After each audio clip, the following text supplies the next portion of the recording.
Rank the 3 Star Wars films you were in from best to worst. Star Wars The Force Awakens is most definitely the best. Second for me comes Star Wars 9, and then the worst, Episode 8. But they're all lovely.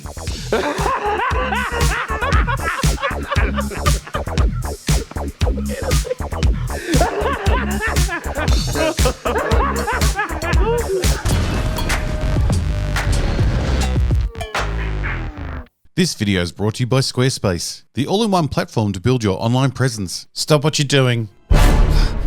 John Boyega just came out and said that The Last Jedi is his worst Star Wars film. Why, John? Why would John turn on our little round-headed director after everything Rian Johnson did for him? Now, like any sane person, I know that The Last Jedi is complete trash that needs to be exorcised out of its existence like a demon out of Regan. The power of Christ compels you! But that being said, we can't forget the third outing in the Disney Star Wars sequel trilogy. The Rise of Skywalker was also a huge brown stain on the Star Wars legacy. Somehow Palpatine returned. I personally have a hard time choosing which is worse out of The Last Jedi and The Rise of Skywalker. Ray Scott. They each failed dramatically in their own special ways. They fly now! They fly now! The Last Jedi came out blazing, destroying Luke Skywalker and turning the Force into a joke, while at the same time breaking many in-universe rules. It had a laughable lightsaber fight and a ridiculous reenactment of the Battle of Hoth, where the Resistance, didn't understand how a blaster works, and they decided that the best form of defense was to fly straight at the enemy without one of them firing a single shot.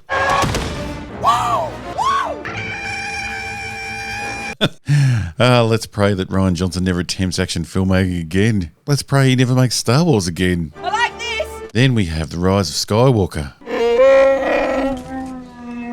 which is truly one of the worst films ever made. Ugh. A series of nonsensical scenes joined together with absolute rubbish from two of the worst people working in Hollywood, J.J. Abrams and writer Chris Terrio. We got the return of Palpatine, as well as the return of Death Star 2. Two things we saw disintegrated at the end of Return of the Jedi. A storyline that completely destroys the original trilogy. MacGuffins galore with a stupid knife that has a ridiculous hidden map straight out of the Goonies that not only required the user to find their way to stand in the exact spot for the map to work, they also had to hope the Death Star didn't deteriorate over time. The Wayfinder's there.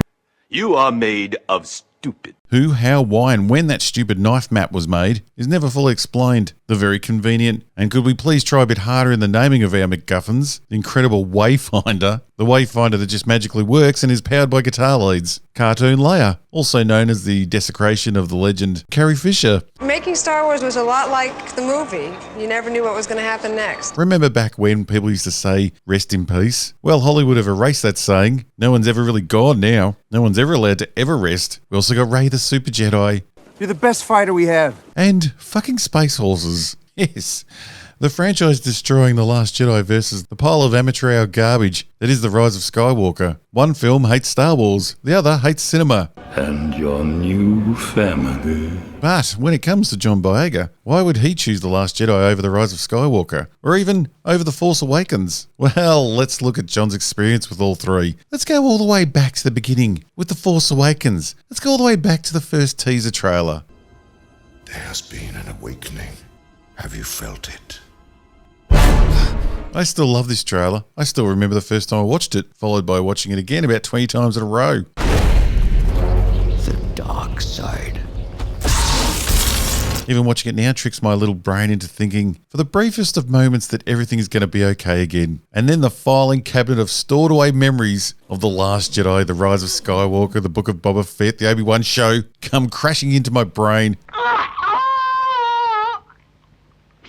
to bring me back to the reality that Star Wars is truly dead. Rey Skywalker. But John, how do you think John felt when that trailer came out? He was the first person you saw. He was representing the next chapter of Star Wars, the stormtrooper turned rebel. Who wouldn't be excited for that? And it wasn't just the teaser trailer. The poster clearly depicted Finn holding a lightsaber, and he was on the light side. A stormtrooper turned rebel who ends up being a Jedi. Sounds bloody amazing. Sign me up. Come get it. I'd still like to see those movies. Well, as long as Disney and current Lucasfilm aren't making them. But poor John, a long-time British Star Wars fan, must have thought he'd won the jackpot. John must have thought he was going to be the next Luke Skywalker. And why wouldn't he? That's how he was being sold to us. Well, fast forward to the end of The Force Awakens, and how's John's character Finn looking? Well, not all that bad. It was clear that Rey was the new Luke. I mean, she virtually had the exact same story.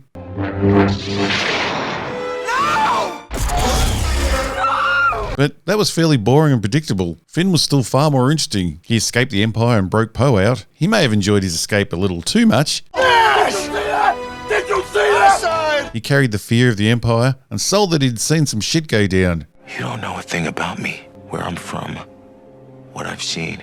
You don't know the First Order like I do. He was attracted to the girl, even protective of her. Got a boyfriend? Cute boyfriend? None of your business. He got to blast away his new enemy, as well as have a one-on-one fight scene. A fight where he got to use Luke Skywalker's lightsaber. First time we'd seen that thing lit up since Anakin had lost it to Obi-Wan back in Revenge of the Sith. Sure, it's a bit of a come-down in importance. Raider! And not quite as important as the fight between Anakin and Obi-Wan, but I bet it was still fun for John to perform. He even got to join forces with Han Solo on a rescue mission to save Rey before taking on Kylo Ren, again with Luke's lightsaber. Yes, I know there were hints of what was to come.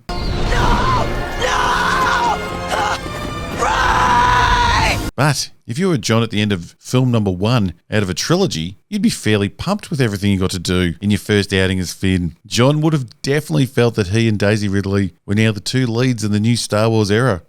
No. Ray!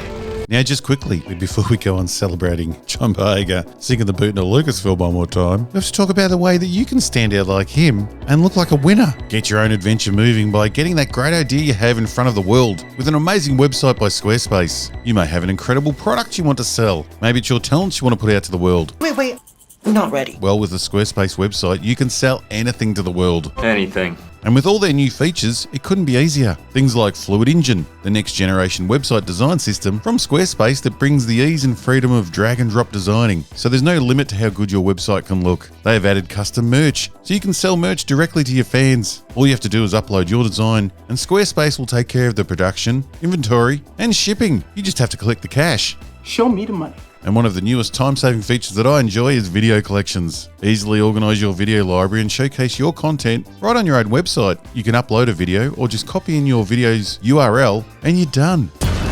You can even set up a members area where you can monetize your content right on your own website. That's money straight to you, my friend. No other website builder can give you all of that. Go to squarespace.com/robothead and try Squarespace for free. And then when you're ready to blast off, use the code ROBOTHEAD and you'll get 10% off your first purchase. See the link below. Go to Squarespace today and tell them RobotHead sent you. Then The Last Jedi came out, and sadly Rian Johnson decided to take the highly trained First Order soldier turned rebel and make him a secondary character. And worse than that, make him a clown. Finn finished the first film battling Kylo Ren and started The Last Jedi, comically hitting his head and falling out of bed. He then had to walk around leaking out water like a child in an overflowing nappy. And sadly, it didn't stop there. We had Getting Tasered Finn. Bad decision-making Finn. Wide-eyed, simple Finn. Getting tasered again, clown Finn. Falling in animal shit Finn. More surprised, wide-eyed, simple Finn. Finn riding bitch behind Rose. Finn the child slave that was raised to either kill or die, being lectured to about child slaves who get to hang around the racetrack. And Finn, the Empire-trained defector, getting lectured to about the realities of war. More wide-eyed scared Finn, who has no plan. Finn riding bitch again, but this time to BB-8. I'll drop you to Panema Terminal. Oh, I'm BB-8. What the hell happened to BB-8? The must-have toy of 2018 has just vanished. R2-D2 has been at the top of everyone's list for 40 plus years, and BB-8's already been forgotten. Forgotten and replaced by a baby Yoda, a design from the original trilogy. And even when Rian Johnson decided to give Finn an actual moment that would have elevated his character from comic relief to some type of hero, he was taken out by the sack of potatoes, and then violated by the sack of potatoes. That's how we're gonna win. Not fighting what we hate. Saving what we love. You are made of stupid. Poor Kelly. Her future wasn't much better. Bloody blink and you'll miss her in The Rise of Skywalker. Do you have to say it like that? Yes. The guy who starred in the Force Awakens teaser trailer was now a comic relief side character who literally, and I mean literally, not the bastardized version of literally, the guy literally had zero effect on the Last Jedi story and its direction. Everything this guy did in the film was for nothing. Poor John didn't even get to shoot a gun off in this one. The guy went from escaping the Empire, fighting monsters, shooting guns, flying with Han Solo, and swinging Luke Skywalker's lightsaber to walking around, falling over, being a fool, and riding bitch to Calamari Tran and a robot prop. Back in the day, there was a term for treating people like this in Hollywood.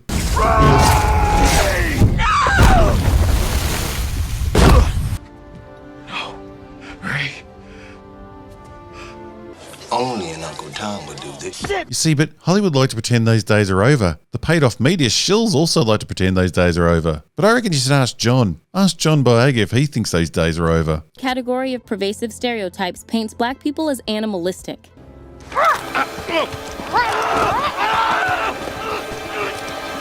And to think, Rian Johnson had the cheek to point the finger at fans criticising his film. This guy should be bloody ashamed the way he treated John Boyega. Then John had to come back to help make the disastrous rise of Skywalker. Well, as far as the character Finn is concerned, they at least slightly gave him his balls back. I mean, he did end up alone, but dude, he's right there. But at least he got something to do, because of how stupid the story was and how bad the dialogue was, John got to at least do things in the movie. I gotta go do something. Shoot some blasters, save the girl, talk to another girl. I was TZ1719. It's a shame the writers were too gutless to let him hook up with someone. Well, when I say someone, I don't mean just anyone. John even got to save the day. We're taking this entire ship down. Well, sort of. I mean, Super Ray actually saved everyone, but at least John was allowed to be there and not sent off to some stupid casino planet for no reason. So is it any surprise which film John picked as his worst Star Wars film? Was he going to pick the one where he starred in the trailer and was getting built up as a main hero? Or the one where he got to run around shooting guns and save the day with the pretty girl? Or the racist one that did some old school Hollywood and treated him like a joke?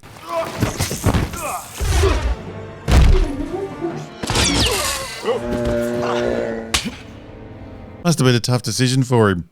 I knew it!